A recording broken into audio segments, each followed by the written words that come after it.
অনেক দিন পর ইসকন মন্দিরে আসলাম, তাই মনে করলাম একটা ভিডিও করে নিই। আর এখন বিকেল টাইম, সূর্য ডুবে গেছে, একটুখানি বাকি আছে, মানে সূর্যকে দেখা যাচ্ছে না, লাইটটা একটু দেখা যাচ্ছে।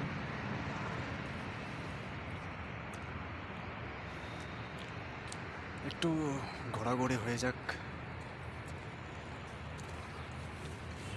তাই আসলাম আজকে।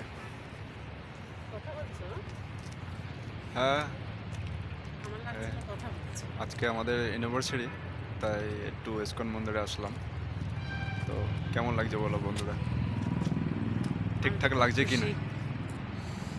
আর ঠান্ডাও পড়েছে, ভেতরে দুটো পড়ে আছি, তার উপরে একটা পড়ে আছি, ঠান্ডাও পড়েছে। তাই বিকেল থেকে একটু ঘুরতে ঘুরতে আসলাম। বাড়ির থেকে বেশি দূর না, 3-4 কিলোমিটার, বেশি দূর না। আর পাশেই হলো এয়ারপোর্ট, এখান থেকে বাউন্ডারি শুরু হয়, মানে এখান থেকে 1 মিনিট হেঁটে গেলেই মানে এয়ারপোর্টের বাউন্ডারি দেখা যায়, বেশি দূর না। তো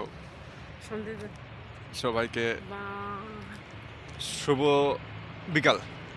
এটাই বলছি, সবাইকে শুভ বিকাল। শুভ বিকাল। আমাদেরকে ভালো আশীর্বাদ থাকবেন, করবেন, সুস্থ থাকবেন, আমাদেরকে আশীর্বাদ করবেন।